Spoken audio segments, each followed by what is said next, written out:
阿嘎，你们房仲的服务费要怎么算呢？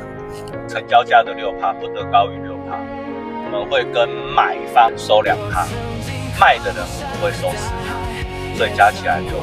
但是4:2这个比有时候可以调整。成交价1000万的房子，假设我们有收出6%的服务费的话，那我们的服务费就是60万。那60万就是我们的总佣收。那我们会有分开发方跟销售方的同事，所以我们的业绩还会跟同事对拆。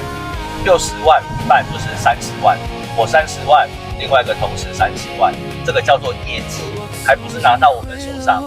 那这30万跟公司是50拆，所以我的钱是15万，还要再去乘以要缴的税，还有我们讲的管销。